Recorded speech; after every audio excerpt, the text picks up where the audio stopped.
What's going on, everyone? This is Sean, Denver real estate agent with Co-Listings, and I've got a fresh new market update for you for a fresh new month, May 2019.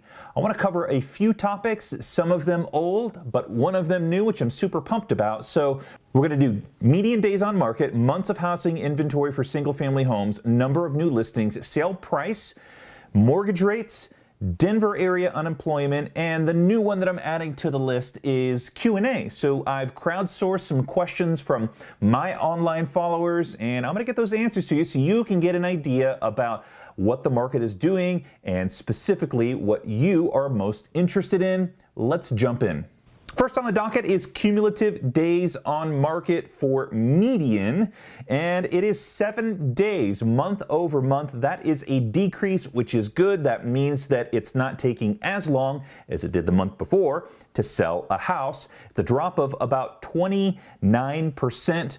However, year over year, it is an increase of about 29%. So it's taking about 29% longer this year than it was last year to sell a house. Here's a larger look at it, and this looks pretty typical. We're seeing the troughs and the peaks. Months of housing inventory for single family homes is 1 month. There is zero change from the month before and zero change year over year. Here's a larger look back to 2008 until now. Months of housing inventory for single family homes saw a peak at about 16 months way back in 2011, and then we've been teeter-tottering between 1 and 2 months of inventory ever since.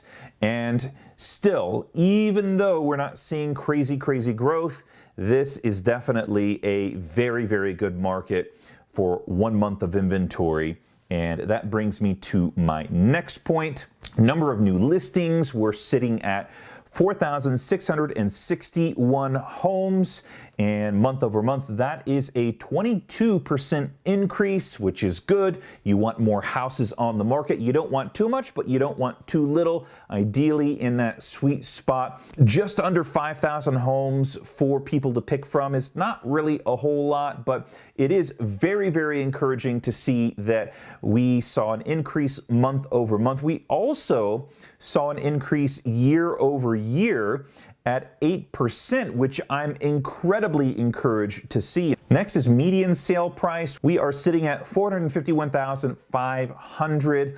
That's a little over a 2% increase month over month and just a tiny percent increase year over year. So we are not seeing as much as aggressive of an increase year over year, but we are seeing some growth.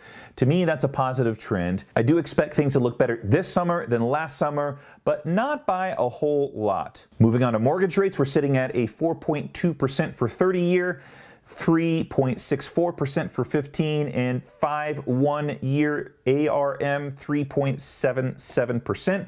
Here's a 10-year look back. We saw quite a bit of a drop since November. Rates are looking very favorable, and this is why I think that we will have a very good summer market. It's costing very little for buyers to borrow money in comparison to what we saw at the end of last year. And here is a 12-month look back, narrowing down here. It dropped, and then we saw just a slight increase of about 1% or so over the last month.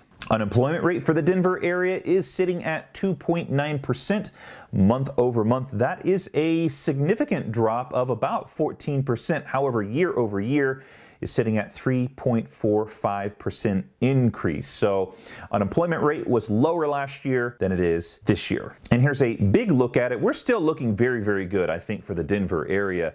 It's relatively easy to find a job, and that to me is a good sign that you'll be able to afford buying a house. All right, so we're going to jump to some Q&A. This comes from my friend from Silicon Valley, Tesla owner, Silicon Valley, and he is asking year over year and since the beginning of the year, has it slowed down? No, it's actually gone up. We're swiftly heading into the summer market, and wintertime traditionally is slower here for Colorado and Denver because the months are cold, and who wants to move when it's snowing outside?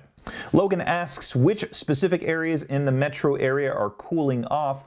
When I go to buy a home, will my non-cash offer be accepted, or is it still a seller's market? Logan, it's definitely still a seller's market. However, it is looking a little bit more favorable for buyers, but I expect for it to be competitive still here through the summer and into next year. But I think that there are still some ways to submit a winning offer. You just have to get a little bit creative. Sometimes cash is not always king. Sometimes it's more important to appeal to the emotional side of things. Sometimes sellers want to sell it to someone who does not have cash. Sometimes they're a little bit more favorable to someone who's starting a family, or someone who's really going to enjoy the house and make it their own, versus someone who's going to completely renovate or scrape the entire lot. When you work with an experienced agent, he or she should be able to help you with that and craft an offer that will appeal best to that specific seller. From Jordan, I'd love to know the difference between the media's portrayal of the market and the actual market itself.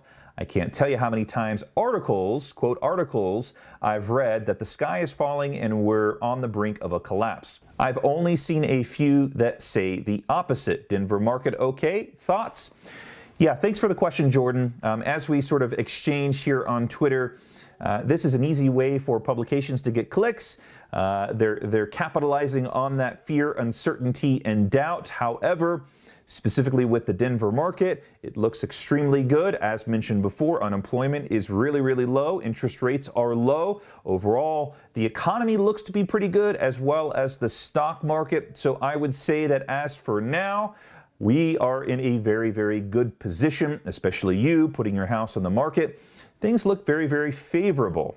Conrad asks, average rental prices for single-family homes in Denver would be great for investors. This is, I will admit, something that I don't have a great pulse on. However, there are some good websites out there that you can take a look at to get a good idea about rental prices and what they're going for. Number one is Zillow. They've got a very nice inventory of rental properties. And so if you just search the area that you're most curious about, enter in the square footage and all of the details that are similar to maybe the rental that you've got, that's a really, really good way to look at the market value. Also, Airbnb rates. There are some websites out there that do give you an idea about what you'd be able to get if you put your house onto the Airbnb network or something similar. I think that's a really, really good one to estimate too.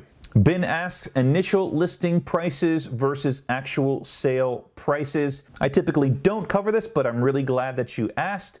In the month of April, the list to sale price ratio was 98.6%. To give you an idea about what it was the month prior, in March, it was 98.1%. And then year over year, last year was 100% list to sale price ratio. And Ross asked about horse properties and pricing trends for that. Over the last 6 months, we've got 33 properties that facilitate horse barns and corrals, ranging from $4.7 million all the way down to $330,000. And as expected, the majority of these are far outside of the center of the city, mostly on the east and southeast fringes of Denver. That wraps up this market update for May 19. I hope you found it informative, invaluable, and if you did, please give it a like and consider subscribing. I really appreciate your time and attention. If you have any questions, feel free and put them in the comments down below, or my contact information will be at the end of this video.